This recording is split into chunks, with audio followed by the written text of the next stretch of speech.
সময়ের গল্পের বিনোদন আড্ডায় সবাইকে স্বাগত। সাথে আছি আমি ফারজান আলিনা। হাউসফুল, এফএনএফ কিংবা বিহাইন্ড দ্য সিন, নিশ্চয়ই এসব নামগুলো আপনাদের কাছে ভীষণ পরিচিত। একটা সময় তরুণ সমাজের কাছে এসব নাটকের জনপ্রিয়তা ছিল আকাশছোঁয়া। কিন্তু ভাবছেন হঠাৎ কেন এসব কথা বলছি? কারণ আর কিছুই নয়, আমার সাথে আজকে আছেন জনপ্রিয় টিভি নাটক এবং চলচ্চিত্র নির্মাতা রেদওয়ান রনি, যিনি বর্তমানে ভিডিও স্ট্রিমিং প্ল্যাটফর্ম চরকির সিইও হিসেবে কর্মরত আছেন। ভাইয়া কেমন আছেন? আমি অনেক ভালো আছি ভাইয়া, আর একটু বেশি ভালো আছি কারণ অনেক দিন ধরে অপেক্ষা করছিলাম। দেশে অনেক টালমাটাল পরিস্থিতি গিয়েছে, তারপর বন্যা, এরকম পরিস্থিতিতে আসলে একটু অপেক্ষা করছিলাম যে কবে আমাদের চরকির নতুন কিছু আসবে, চরকিতে আমরা নতুন কিছু পাবো। তো আমরা যেটি ইতিমধ্যে জেনে গিয়েছি যে খুব শীঘ্রই আপনাদের নতুন একটি সিনেমা আসছে চরকিতে, ফরগেট মি নট। একেবারেই এটা সম্পর্কেই জানতে চাচ্ছি। আচ্ছা, এমনিতেই তো আপনারা জানেন যে চরকি প্রতি মাসে একটি অরিজিনালস রিলিজ করে। এটা চরকি যখন থেকে চরকির জন্ম 2021 সাল থেকেই কিন্তু এই ধারাবাহিকতা কিন্তু চরকি বজায় রেখেছে। এই পরিবর্তিত পরিস্থিতিতে আসলে যখন থেকে বাংলাদেশে ছাত্র জনতার যে অভ্যুত্থানটা সে শুরু হয়, সেই সময় থেকে তো একটা ছন্দপতন আসলে কন্টেন্ট মার্কেটে ছিল। এবং স্বাভাবিকভাবে আমরা সবাই যেহেতু আসলে এই সময়টাতে একটু বিরতি দিয়েছিলাম প্রতিটা ওটিটি প্ল্যাটফর্ম, এবং পরবর্তীতে বাংলাদেশে একটা বড় রকমের বন্যার পরিস্থিতি তৈরি হয়। তো সব কিছু মিলে কিন্তু একটা বড় গ্যাপ ছিল, এবং আবার নতুন করে বাংলাদেশ যেরকম রিফর্ম হচ্ছে, সব কিছুতে সংস্কার হচ্ছে, নতুন করে মানুষ উজ্জীবিত হচ্ছে, কন্টেন্ট মার্কেটও বলেন, দর্শকও কিন্তু আসলে একই রকমভাবে বাংলাদেশে তারা অপেক্ষা ছিল যে কখন কন্টেন্ট রিলিজ হবে। চরকির যারা নিয়মিত দর্শক তারা অপেক্ষা করছিলেন যে কখন আমরা ঘোষণা করব। তো সেই জায়গা থেকে একটা লম্বা বিরতির পরে বলবো যে প্রথম কন্টেন্ট যেটা আবার নতুন করে যাত্রা শুরু হচ্ছে ফরগেট মি নট দিয়ে। ফরগেট মি নট হচ্ছে মিনিস্ট্রি অফ লাভের একটি কন্টেন্ট। আর জানেন যে মিনিস্ট্রি অফ লাভ খুবই জনপ্রিয় একটি প্রোগ্রামিং, যেটা মোস্তফা সরোয়ার ফারুকীর নেতৃত্বে ছবিএল থেকে এটা আয়োজন করা হয়েছে। 12টা ফিল্ম, যেটা 12টা ডিরেক্টর নির্মাণ করছে ভালোবাসার গল্প নিয়ে। তো সেখানে অলরেডি 3টা সিনেমা ইতিমধ্যে এর আগে রিলিজ হয়ে গিয়েছে, রাইট। এবং চতুর্থ ফিল্ম হচ্ছে ফরগেট মি নট, যেটা রবিউল আলম রবি ডিরেকশন দিয়েছে। খুবই আলোচিত, পপুলার এবং গুণী নির্মাতা। আমাদের অনুলৌকিক যে সিরিজটাই সেটি উনি নির্মাণ করেছে।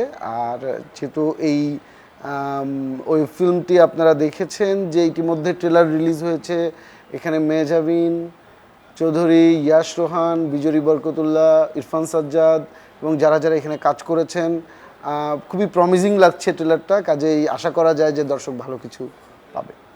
বৈষম্য বিরোধী আন্দোলনের কথা হচ্ছিল, আর সেই জায়গা থেকেই একটু জানতে চাচ্ছি যে এই যে আন্দোলনটি হলো সেখানে আমরা অনেক কিছু দেখেছি, অনেক গল্প, দুর্ঘটনা, অঘটন, অনেক কিছু ছিল।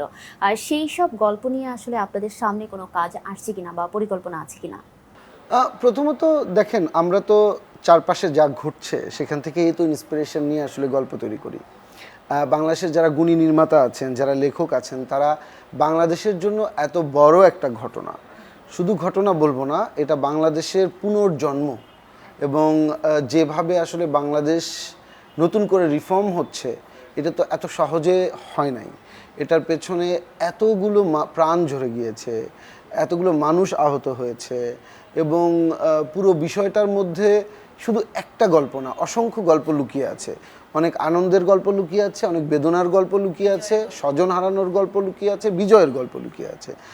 যেহেতু আমরা চারপাশের গল্পগুলোর ইন্সপিরেশন নিয়েই চরকিতে দেখেন যে অনেকগুলো কন্টেন্ট কিন্তু রিলিজ হয়েছে ইতিপূর্বে। কাজেই এই ঘটনা, এই সময়কে ধরার জন্য অবশ্যই চরকি কাজ করবে, নানান ফর্মে কাজ করবে। শুধু ফিল্ম না, শুধু সিরিজ না, শুধু ডকুমেন্টারি না, আরও কত ধরনের প্রোগ্রামিং হতে পারে। অলরেডি চরকি কন্টেন্ট টিম এটা নিয়ে ব্রেনস্টর্মিং করছে। যারা বাংলাদেশে গুণী নির্মাতা আছে তাদের সাথে অলরেডি কথা চলছে। অনেকগুলো কন্টেন্ট অবশ্যই বের হয়ে আসবে, কারণ এই সময়ে এই কন্টেন্টগুলো বাংলাদেশের জন্য একটা ইতিহাস হয়ে থাকবে, এই সাক্ষী হয়ে থাকবে। পরবর্তী প্রজন্ম যখন দেখবে যে আসলে ওই সময়ে সময়টা কেমন ছিল, ওই সময়ের ফিলিংটা কেমন ছিল। বা আমরা অনেক সময় দেখি যে একটা সময় পরে ইতিহাস বিকৃত কিংবা ইতিহাস পরিবর্তনের একটা বিষয় থাকে, সেই ক্ষেত্রে এগুলো বোধহয় একটা দলিল হয়ে থাকতে পারে। এক্স্যাক্টলি, এটা খুব সুন্দর কথা বলেছেন যে আমরা পরবর্তীতে যখন আমরা দেখি যে ইতিহাসটা আসলে ইতিহাস থাকে না, সেখানে আসলে অনেক ধরনের মতবাদ এটার মধ্যে ঢুকে এটা বিকৃত করার চেষ্টা করা হয়। এই সময়ে বসে যদি এই সময়কে আমরা আসলে ধারণ করতে পারি নানান ফর্মে, সেটা আসলে খুব বড় একটা কাজ হবে বলে মনে করি পরবর্তী প্রজন্মের জন্য, এবং অবিকৃত ইতিহাস যেটা, সেটা আমি মনে করি যে এই দলিলটা থাকাটা প্রয়োজন। বৈষম্য বিরোধী আন্দোলনের পরপরই নতুন যে অন্তর্বর্তী সরকার গঠন হয়েছে তার পরপরই আমরা আবার একটি বিপর্যয়ের মধ্যে পড়েছি। চলমান বন্যায় মানুষ ভুগছে। তো এই সময় আমরা এমন একটি বিষয় আমাদের চোখে পড়েছে যেটি বলতে হবে যে আমরা আসলে খুব নিকট অতীতে এ ধরনের দৃশ্য আমরা দেখিনি। আমরা দেখেছি যে হিন্দু, মুসলিম, ধনী, গরিব সবাই একসাথে মিলে এই বন্যা কবলিত মানুষদের পাশে দাঁড়িয়েছেন। তো এই যে বিষয়গুলো, ছোট ছোট ঘটনা, এগুলোকে সামনে নিয়ে আপনাদের কাজ করার পরিকল্পনা আছে কিনা? এটা খুব ইন্সপায়ারিং, মানে এই পরিবর্তনটা কিন্তু আমরা আরেকটু আগে থেকে লক্ষ্য করলাম। যখন দেখবেন যে যখন সরকার পতনের পরে মাদ্রাসার কিন্তু ছাত্ররা পাহারা দিচ্ছে মন্দির, হ্যাঁ। সব ধর্মের মানুষ একত্রিত হয়ে গেছে যে মানুষের জয়গান করার জন্য, মানুষকে বিজয়ী করার জন্য।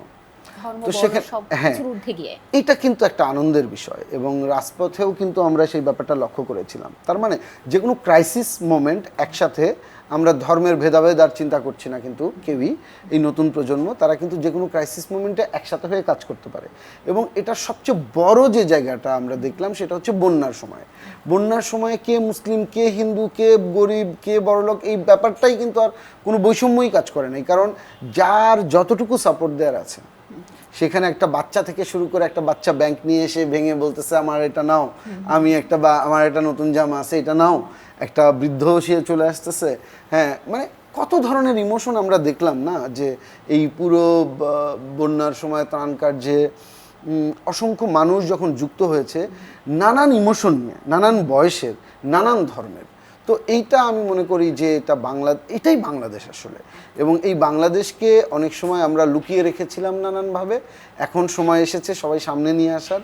এবং এই জায়গা থেকে আমি মনে করি যে এই বন্যা বলি, আমরা একসাথে যে কোনো ক্রাইসিস মোমেন্টে সকল ধর্মের মানুষ দাঁড়ানো বলি, ব্রিলিয়ান্ট ব্যাপার। এবং এটা নিয়ে তো কন্টেন্ট, এইটা যে শক্তি, এই শক্তি নিয়ে তো কন্টেন্ট হবেই। দর্শক সবাইকে অনেক ধন্যবাদ এতক্ষণ আমাদের সঙ্গে থাকবার জন্য।